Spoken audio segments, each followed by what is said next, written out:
Hello, everybody. So Helen said just about everything I would say about myself. So I am going to start. I am very passionate about art and I really love the Danforth Art Museum. So that's all good.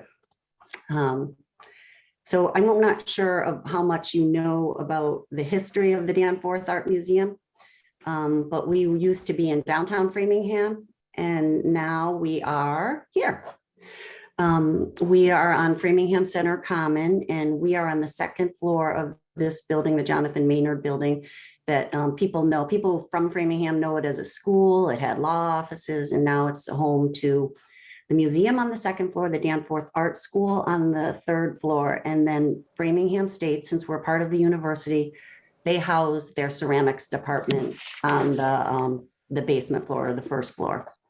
So the Danforth was founded in 1975. It houses early American art from the early 19th century. And up till present day art, we exhibit a lot of regional artists in New England mostly. This exhibition that's up now in the permanent collection gallery is an eclectic mix of some tried and true favorites and old early 19th century pieces up to contemporary pieces. And there are, we've recently established an acquisition fund, so there are new acquisitions in this mix as well. Okay, so this gives you an overall view of the gallery. And I think the overall view is good.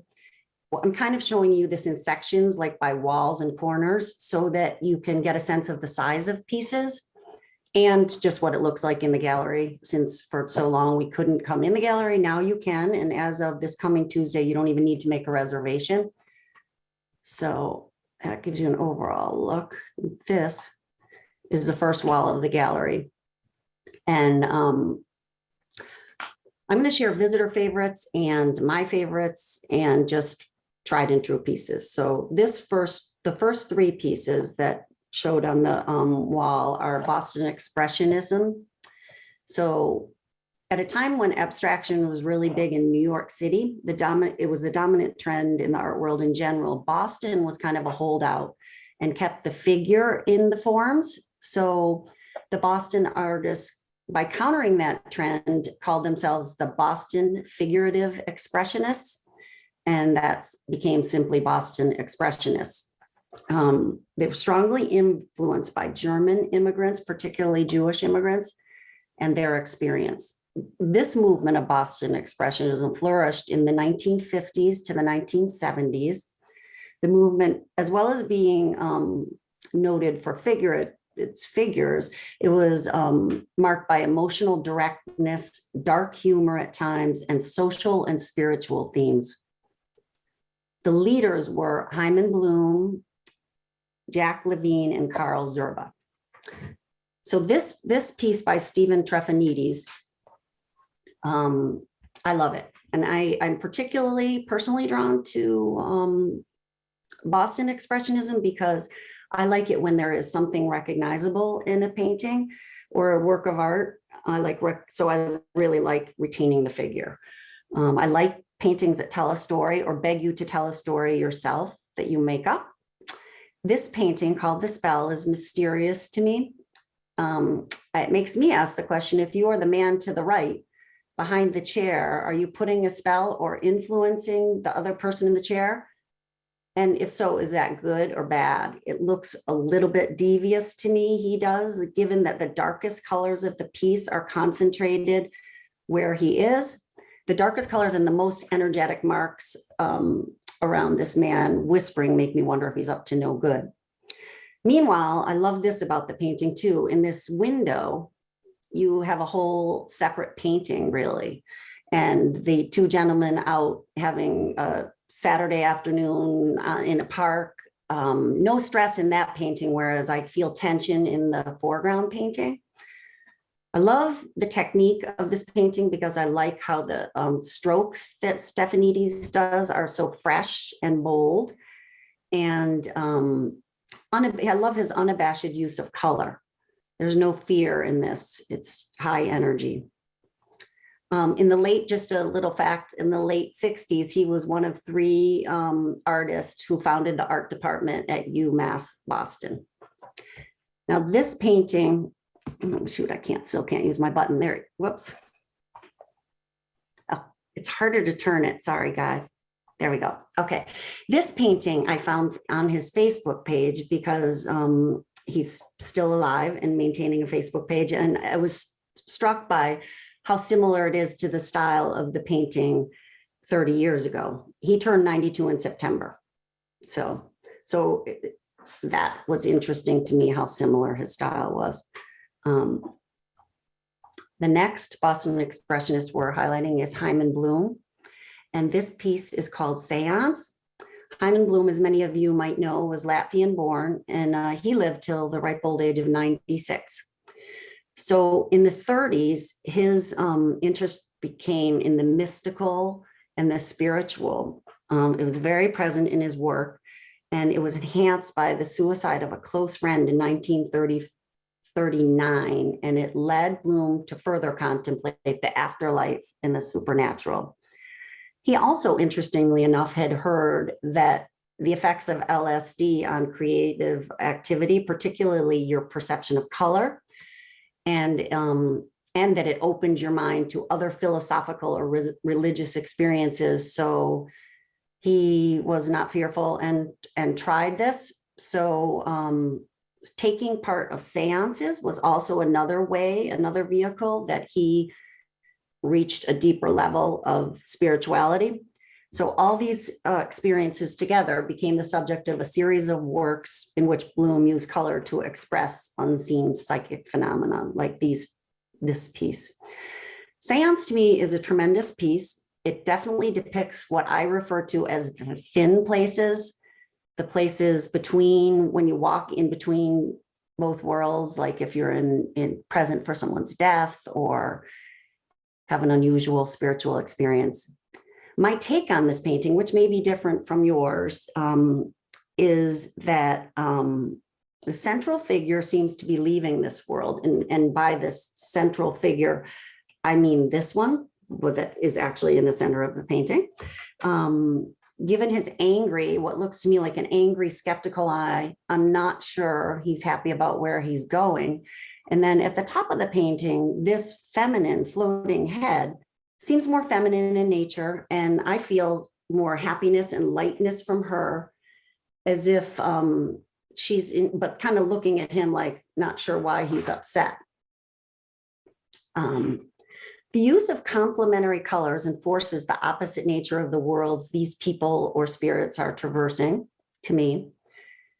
So whether my interpretation resonates or not, we can probably agree it's a very spiritual painting with beautiful and varied strokes and color.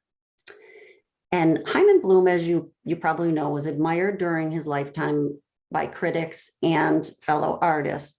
However, some people found his particular subject matter, way too much and grotesque in times. He had a show that you may have seen at the MFA called Matters of Life and Death. And this was one of the pieces there. It is not in our collection, but I just wanted to talk about it because it's so prominent in what people know of him, a prominent piece. These paintings, part of this series was paintings and drawings of corpses from a Boston morgue and a hospital autopsy room.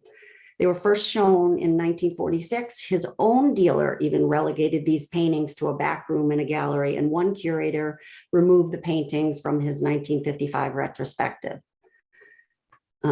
This is quite obviously a decomposing cadaver, but it has a palette of rich colors and arbitrary colors that you wouldn't necessarily see on a corpse. In defense of some of the critics about his deep dive into this kind of work, Bloom said, the paradox of the harrowing and the beautiful could be brought into unity in his paintings. And he firmly believed that. Some think the paintings are beautiful, others don't. I just placed the cadaver paintings in the context of his lifelong interest in ritual boundary crossings and this thin places. So they don't upset me. And this is another piece of Hyman Bloom's. This is a piece that we also own that happened to be on display at the MFA's show. It's called Seascape II. Very different than the corpse. It's at first glance looks very abstract, but you can kind of see the fish, and then up close, you can see them even more. The red and blue fish teeming with activity, and you feel the shimmering of the water and the ripples of the water. Whether you like Hyman Bloom or not, his work is always luscious, bright, and deeply felt, whether you like the subject matter or not. Esther Geller. I live in Natick, and I found out researching her a little bit more that she too lived in Natick till she died, which is very interesting. And she trained with Carl Zerba, who I had mentioned was one of the three most notable Boston expressionists. And she trained with Carl Zerba to learn encaustic painting. And encaustic painting, if you don't know, uses hot wax and pigment dyes. And so it's a very, you have to be planful or ready to do it, because by the time you get either the palette knife or the brush or whatever vehicle to the canvas or the paper, it could be dry. So you have to move quickly. So it takes a lot of skill. So once she learned from Zerba, she adopted this medium as her own, and she worked her whole career doing encaustic painting. And other names you might know from Boston, Barbara Swan and Lois Tarlow, and she were a part of an accomplished group of women who left their mark in the Boston art world at this time, despite their many setbacks, mostly being women. So Esther Geller's works are filled with abstracted figures, fluidity of movement, and rhythmic line. And these characteristics show her love of music, but as well, she was a trained dancer. So you can I can kind of feel that in her work. I can feel the movement and almost hear the music. I think this is a delightful painting. The black lines running through the painting give it an energy and a movement, almost like a staccato or something. And that reminds me of music.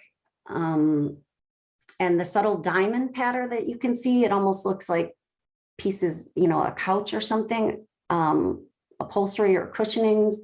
The pattern throughout adds interest and gives the figure something to interact with. It also blurs the distinction of where the figure ends. And there's another piece later in the collection that will go back to this, because this artist was a very contemporary artist, is similar in that style. This is a picture of Esther that I dug up that she's in front, it happens to be in front of the painting that we now own. She was purported to be very funny and wonderfully kind, and seems like a woman I would have loved to have met if I had bumped into her at a Natick coffee house. So our next gallery wall starts with, this actually is really helpful. If somebody has asked how big the middle painting is, I've forgotten the measurement, to be honest, but you can see by the gallery wall how large it is. It is a favorite, and you can see by, in relation to the other pieces, how big it is. So this first artist is Clifton Peacock, and he was born in Chicago, and he received his MFA from Boston University, and he lives now and teaches in South Carolina. I like his approach to the figuration, to the figures. His paintings infer rather than describe their subject, and for me that leaves a lot up to my imagination or the viewer's imagination, and I like that. And the obscure nature to me is almost otherworldly, or teetering on surrealism. And I love the title of the flying cat, or what I perceive as a flying cat, called Herald. So if that's a sign that something's about to happen, like what's that cat trying to tell? How's that cat speaking? With Clifton, I also found current paintings, which I thought were remarkably within the same style too, for adding more color to the paintings. But he has found a passionate style and subject, animals and people, and really stuck with it, it seems, from our piece that we have that was 30 years ago. I love the colors that seem a little off at times and a little arbitrary. And he's obviously not trying to paint realistic faces, but I like that obscure nature. So here is the painting that when we opened, it's Charles Sprague Pierce, when we opened up in the new building in 2019, many people were asking for it. It had been up for a long time in the old Danforth, and people really came to associate it with the Danforth, even though our style is more eclectic than this is. But Charles Pierce was born in Boston, yet he spent most of his adult life in France. And this painting was set in northern village in northern France. A reoccurring theme in his work was peasant life, kind of an unflinching, hard look at it. And as we zoom into this, you will see like the wrinkles on these women's faces, the seriousness, the dress. But just of note, this is the artist. He inserted himself in the painting here. He's talking, I think, to a priest in the painting. Isn't that remarkable detail? It's so realistic and beautifully painted. And the size, I think, reinforces the realism. So if you come to the museum, you feel like you're in the painting. You literally feel like you're part of the scene. And unlike the cadavers of Hyman Bloom, he is obviously dealing with the subject of death, but in a more palatable way in this very subdued scene. But you can see like the harsh life by the weathered skin and the, they don't look altogether happy, but who would outside of a funeral, right? So this is one of two similar New England landscape painters. They painted in a similar period. This is George Hallowell. He is indicative of what you would see in New England at this time, with tiny strains of the modernism that was coming, like even noted here with the sky is a little bit more off color or a little of his own making, not necessarily what he actually saw in the sky. And in other paintings in general during this time, there were peaches and pinks and purples emerging. So he studied with Edmund Tarbell, who was a famous Impressionist painter at the time. So Hallowell became known as a Tarbellite, which interestingly enough to me, that was considered boring to be a Tarbellite. So I looked up Tarbell's work and I'm not sure why, because it was stunning. And then in questioning the curator of the Danforth, she said that Boston really had a reputation in the first 3 decades of the 20th century as being boring because Boston was Brahmin-like and just kind of boring and staid. And that's all in relationship to New York. And I think it's unfair. I don't know what you think, but anyway, his style of fusing color into blurry edges makes very atmospheric landscape paintings and unique for the time.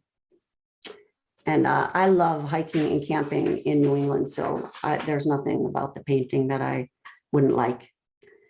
This is the gentleman I said was painting alongside of him in New England. And similarly, it's a very realistic painting. One of the quotes I came across that he said, he feels that nature is inherently beautiful enough to need no improvement, that her colors and contours are not the better for human distortion. In other words, like I want to paint it as close to I see it as I can because I think it's gorgeous. He says that, but when I look at this painting, I see his mark in there because the sun just beautifully painted and a little bit abstract brings his spirit and his ideas to it, as well as being realistic. The whole painting to me sparkles in a different way that reveals his feelings and passion about the landscape as well as being realistic. So we do not own this painting. It's a Max Weber painting, but because I'm showing this not in our collection because he was a Russian-born Jewish American who, after traveling to Paris in 1905, where he was influenced by Rousseau and Matisse and Cézanne, he returned to America in 1909 bringing Cubism with him. And that's notable because it's mostly what he's known for. In fact, this is one of his most famous paintings called Chinese Restaurant, which is obviously in the Cubist style. So unlike Hallowell and Woodward, he was painting at the same time, but because he wasn't in New England and because of who he was as an artist, looks very different. I love this color for the color, the composition that keeps my eye moving, the patterns and the linear shapes mixed with the circular forms. It's important to me that he balanced the very colorful and intricate central part of the painting with a little more mellow patterns of black and white and black and tan, because it gives my eyes a rest and then allows me to focus. I do not see a Chinese restaurant in this painting though, so I'm interested at the title. He interestingly had an opposite view. His quote, opposite view of Woodward, excuse me. His quote was, "Art has a higher purpose than mere imitation of nature. It transcends the earthly and measurable." He wasn't interested at all in painting things just as they were realistically. So he worked in the Cubist style until about 1920, and then he adopted the more realistic style that we see in this painting that is up in our collection now. It's a winter scene from about 1905. So when my daughter came to visit the Danforth, she's 20, she said this was her favorite painting, and that was a little bit surprising to me. And it made me see it a different way, which is why I love discussing art and hearing from the artists themselves, which obviously we can't do here. But she said, "Mom, I love winter. I love nighttime. I feel like I'm looking at the houses from afar," because she's more of an introverted type person. I think that was comforting. And she said, it reminds me of one of my favorite poems, which is Stopping by the Woods on a Snowy Evening by Robert Frost. "The woods are lovely, dark and deep, but I have promises to keep, and miles to go before I sleep, and miles to go before I sleep." So I love that somebody else can make you think of a painting a different way and like it more. Later in life, he became increasingly interested in Hebrew mysticism and often depicted Jewish families and rabbis. It's also interesting to me how his work, some artists' work varies widely in their career, like Weber's did, but Trefanides, Peacock, Hallowell, and Woodward's work just did not, just different styles for different folks. This is our next section, which also gives you an idea of the size of this painting, even bigger than Pierce's painting. And that is by Annnealy, who's a contemporary painter, very prominent New England artist. We're happy to have her work. This is called Night Garden. Again, the size is part of the appeal for the painting. It showcases her love of nature in a big way, pun intended, I guess, in that case. Clearly some kind of plant that brightly shines in the night, but it is abstract in so many ways. The combination of organic shapes against the strong vertical lines, particularly this one running through a third of the paint or third way up the painting, and then some of these vertical lines down here, makes the composition varied and interesting. I also love how the deep dark colors are at the bottom of the painting. And I wondered, are they stalks for plants? But then I saw like city-like with the way that she did the little brush strokes of the lighter colors. It reminded me of city buildings. In this, a quote of Annnealy's, I think my paintings as walking a delicate line of being about something and just being about painting, which is interesting because environmental issues were clearly very important to her from what I read. But she said, environmental issues are a platform from which I dive into my paintings. However, once in my paintings, in my work, my mark flows unconsciously. So it's an interesting mix of how she creates with a mission or in mind, but then she just completely lets go too. So my interpretation of this piece, because I too am an environmentalist, is that nature wins because whatever is growing is strong and tall and can overcome obstacles. Next to her painting in the corner, you can see this is on the floor, obviously, and then this is the entirety of the piece by Sarah Myers Brent. And she was a Best of Boston artist, named Best of Boston Artist in 2016 by the Improper Bostonian. And she's exhibited widely. She's had a relationship with the Danforth Art Museum for years as well. In fact, in 2016, sorry, it's harder to turn it with the mouse. This was an exhibit at the old Danforth called Seep, Spill, and Grow. And her installations use debris from her house and studio, kids' clothes, paint globs, packing peanuts, you name it, anything you can find. It adds, these materials add a beautiful richness, which otherwise would be considered trash, most of the stuff. She says, I'm able to use my artistic process to work through the mess of life. I guess she was feeling that as she was raising her children, and ultimately arrive at a form, simultaneously growing and decaying. And I find that really beautiful, she says. And I do too. I think seeing this work helped me understand our piece more in the context. Okay, Catherine Bertulli is an artist who we had up in our Dressed exhibition when we first opened. And Dressed was about adornment and identity.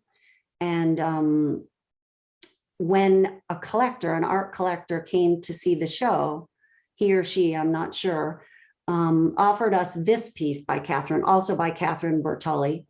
It's a piece of an earlier work that Catherine's that they had in their collection, and they thought it would round out our permanent collection. So that's a question that people often ask us at the visitor services desk or elsewhere or in a talk. You know, where do we get our pieces? And they come from a various people like this who just, it's not unusual that someone would come by and compliment our collection of her work. And it's always nice to have a show that shows a different part of this artist's career, because as you'll see, the dresses, these are the dresses that were in the Dressed exhibition. Blue wedding dress is the one on the left, veil, and then impress, and red dress, aptly named. These are larger than life. They're made from aluminum mostly, although they're mixed media. And this installation was full of wonder and surprise. Like when you walked into the room, they're glimmering and shiny, and they're cleverly made. And I couldn't help but think they were humorous in some way by their size and nature. This is one of my favorites in the permanent collection. It's by an artist, Mia Cross, who is quite young. I don't know, maybe in her 30s. It's called Another Girl Who Sat on the Couch Too Long. And I thought that was really funny when I heard the title. And I thought just it meant another girl out of all the girls, quote, as she calls them, in the world who sit on couches, but it actually is the second painting. So it's another girl who sat on the couch too long. It's her second painting of the subject. Her high school teacher recently visited the museum. She's teaches at Framingham High School. So I didn't know that Mia grew up in Framingham and went to Framingham High. She launched her career after graduating from BU in major in painting and sculpture. So you do see sculptural elements in her paintings and her murals. That was in 2014 that she graduated. And then in 2016, she received the Emerging Artists Award that was presented by the Danforth Art Museum. So she's another artist we've been familiar with for a few years. Like Bertulli, Mia was part of the Dressed exhibition, and we're thrilled that we were able, with our acquisitions fund, to buy this piece after the show was over. Mia explores color, the human figure, and narratives in most of her works. And generally they're oil paintings. She's particularly interested in portraiture, and she has a fixed fascination, as she put it, with pattern and skin. And you can see how the pattern of the couch overlaps her skin. I mean, I think that's in part to say another girl on the couch too long. It's just sort of humorous. She's blending into the couch, but it's also just the way Mia likes to overlap. And There's a close-up so you can really see the palette painting. Up close, like if you look at the hand, it's almost like impressionistic in that, does that represent a hand? Just these shapes, but then when you pull back, it beautifully represents the human body. She creates engaging color relationships, sometimes harmonious, sometimes not, on purpose. She stitches her colors together like a quilt, often laying them down with a palette knife. I liked that analogy because I can almost feel the quilt-like nature in the way she paints. Exploring where the figure begins and ends, I think I had mentioned, it reminded me, I mentioned I would bring this up again, but it's similar to how Esther Geller's form seems to fade into the background. You don't know where one starts and the other ends. So another thing that Mia is known for is her murals all over Boston. And I think recently there's one she put up in Sweet Greens downtown, maybe Copley. But this one particularly grabbed me. It existed on the Rose Kennedy Greenway from the fall of 2017 till 2019. And this is the question: in a nation so large and so diverse, and in certain ways so divided, what do we have left to share that serves to connect us all? What does it mean now, we the people of the United States? So to explore these questions, the main premise of We the People was to capture the eyes of the people. You can see how she has them in circles and they look very different from the rest of the mural. Capture the eyes of the people who live and work in the area and pass through the leather district. Here's a close-up of the eyes, which I think are so fascinating. And you can see the her palette method here. So often she would take the palette method and combine it with other painting methods, and the juxtaposition, I think, just keeps the painting very interesting. How she did the eyes was interacted with the people who were walking by as she was beginning the mural.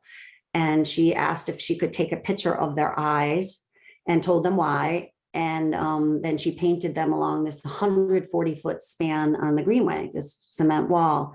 And she said that people came up to her, weeks later, days later, is my eye up yet? So people then became more engaged. And isn't that the point of environmental art, I guess? So that was really exciting.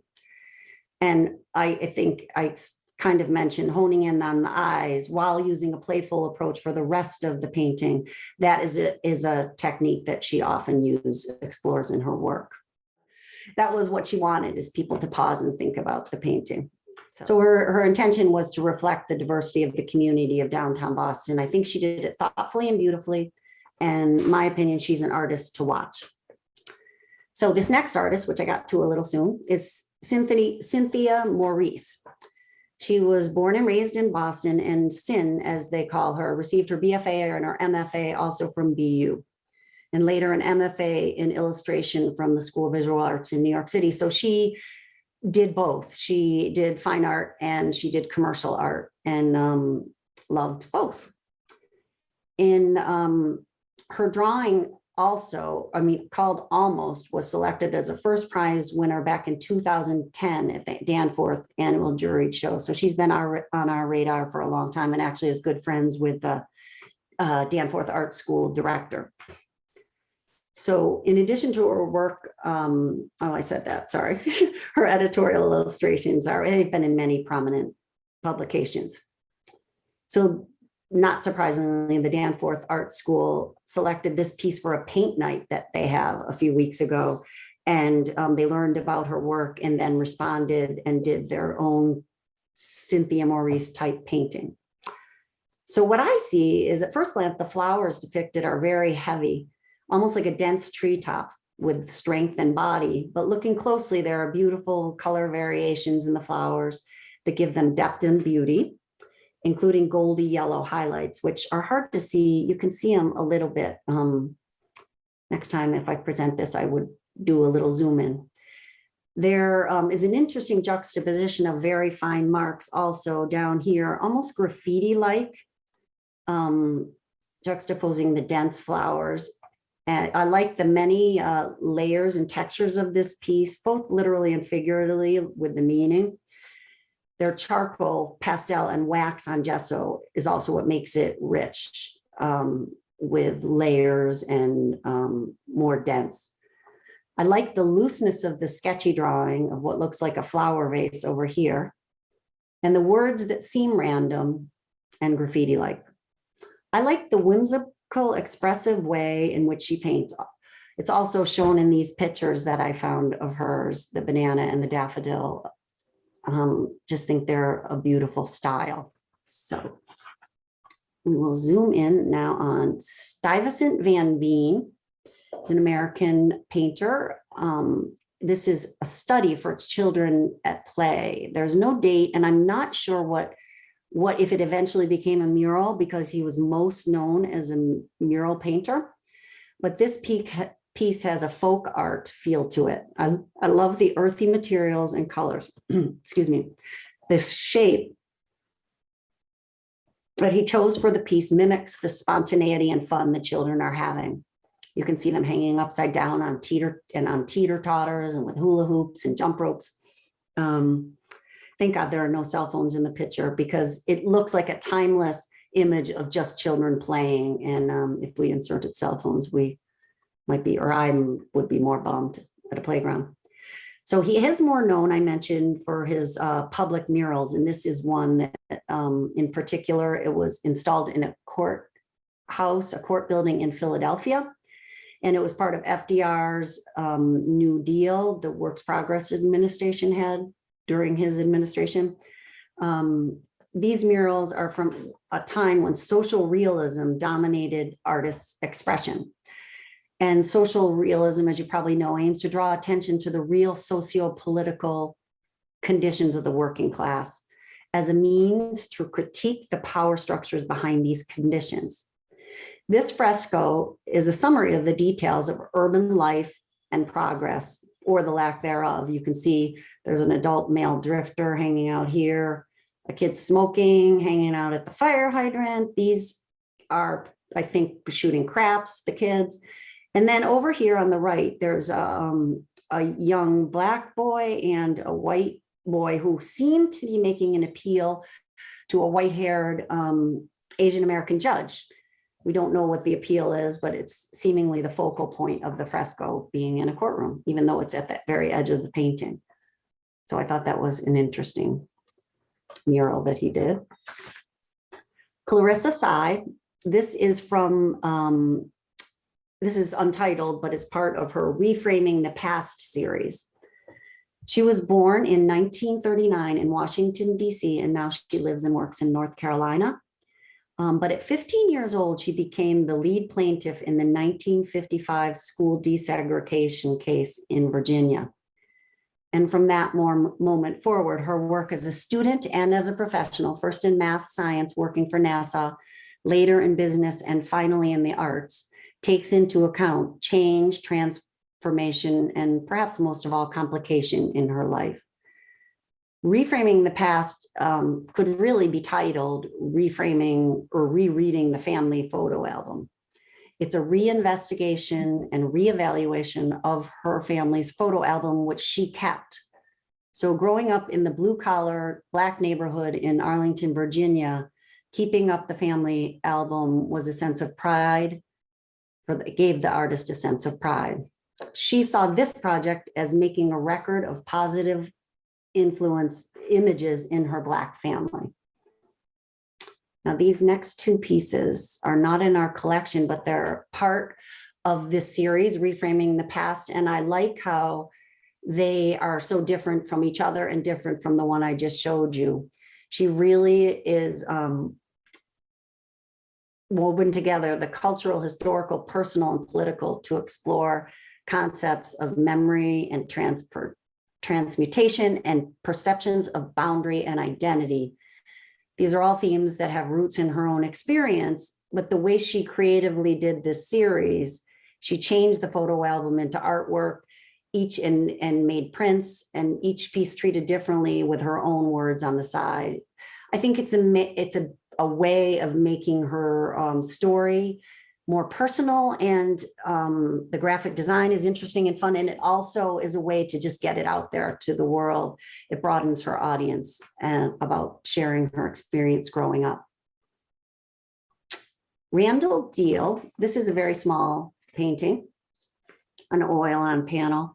He is known for unusual landscapes, intricate still life paintings, and paintings of unexpected objects.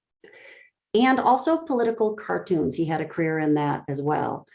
He's a bit quirky in style, I think. I love how he used the palette as the shape of this painting, mimicking the subject material. So he first began exhibiting his paintings in New York, and then he relocated to Western Massachusetts in the late 70s. He was part of the Pioneer Valley Realist Painting Group. I love these paintings. These are not in our collection. Most of them more current paintings. They've been collected widely, and he's in many prestigious museums and collections. I love his style. The landscapes are a bit quirky, and I learned that this kind of landscape has a name, and that is magic realism. It paints a realistic view of the modern world, but also adds magical elements, often deals with the blurring of the lines between fantasy and reality. And one of the shows that we have up at the Danforth now is called Wonderscapes, and it does just that, deals with fantasy and reality.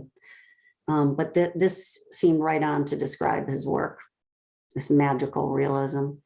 And I don't know if anyone else feels similarly, but I just popped this in because I thought, what painting does some of this, like particularly the one with the hot dogs and the thrift store? It reminds me of Edward Hopper's Nighthawks. This is a series of smaller paintings on this wall, and you'll see the pottery. We won't talk about pottery, but if you come to the museum, there are different pieces of pottery in this exhibition also. So Elizabeth Rosenbloom is, her art is about coming to terms with her mental illness and putting it out there as a confessional, and also her paintings are confrontational. They represent the soaring highs and lows of her manic depression, but they also explore the disconnect that she feels exists between the impersonal and degrading technical language of psychiatric terms and psychiatric medicine and the reality of living with mental illness.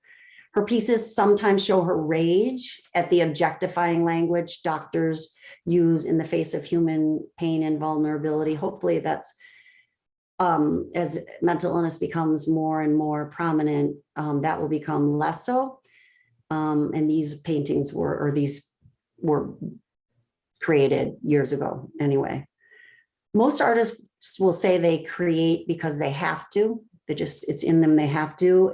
That means different things for different artists, but given the way Rosenbloom creates, it is apparent to me that the process is cathartic to her, possibly helps relieve her mental illness because she applies many layers of epoxy resin to high resolution acetate photocopies, and they're mixed media because she applies raw gesso and paper and with words.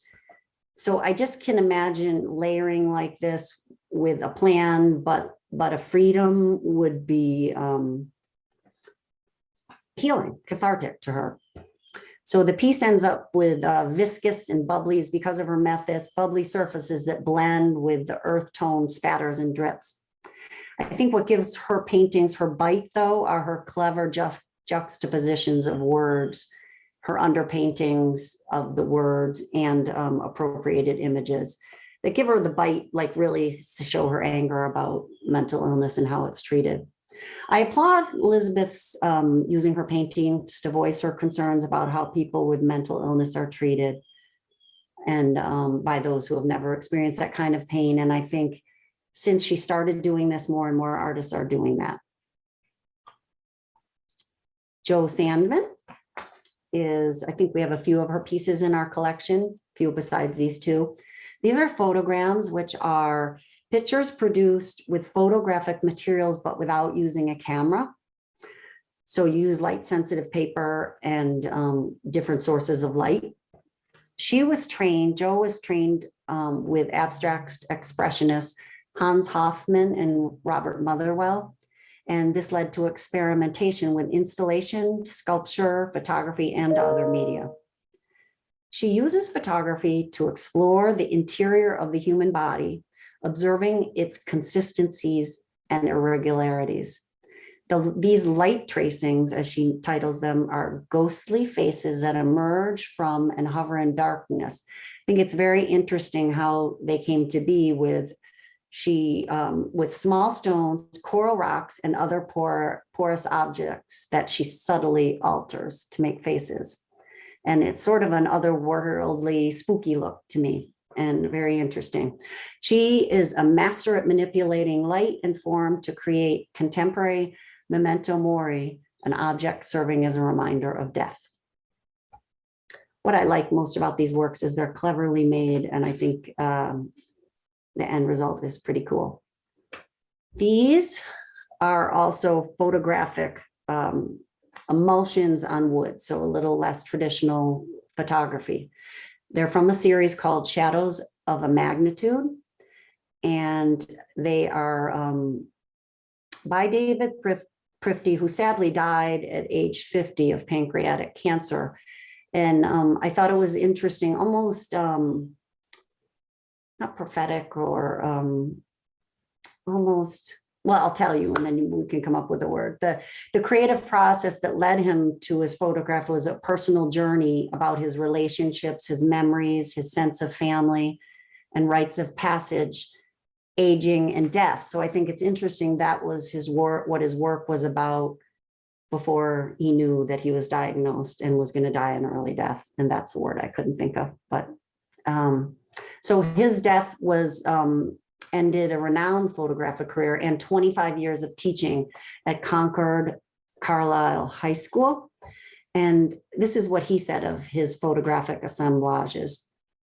Through the juxtaposition of images, found objects, and ephemera, I create autobiographical associations that become symbolic, conveying a sense of personal history and the passage of time. The reusing of old materials allows me to resurrect them into a new form.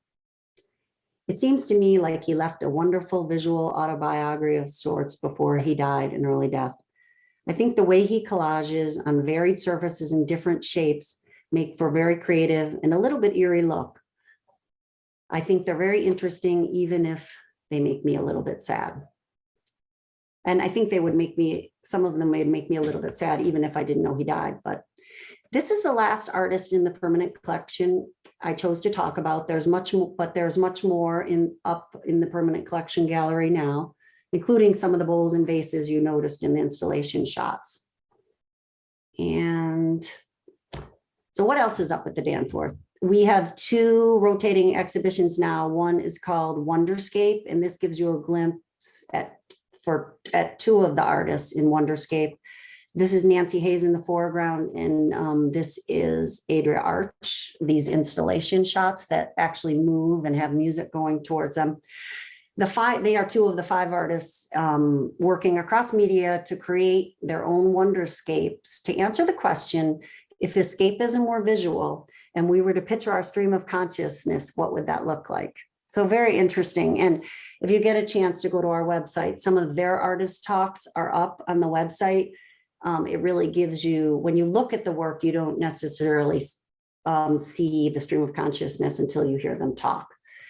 And then the other exhibition is Lori Schuella, Suspended Landscapes. These are very large paintings, almost covering the wall, foot to ceiling. They walk the line between an escapist fantasy and a dark warning of chaos, and they leave the viewer wondering what lies beyond the bottom line, beyond the horizon line, sorry. And then always in our gallery is the Mita Fuller collection. Mita Fuller was an African-American artist who worked in Framingham for most of her career. And she was an artist who went to Paris to study after her secondary education. And if she hadn't come back and gotten married and had the issues of balancing career and and children and marriage may have become even more famous, but she studied under Rodin at the time that she was in Paris, and she had, being a woman and being Black, also against her as an artist. There weren't that many women artists, and especially Black women artists in the time. But it's a wonderful collection that we have if you want to stop by and see that. And thank you. Thank you for listening to me go on about what I like and what I see. And feel free to visit the museum or poke around on our website.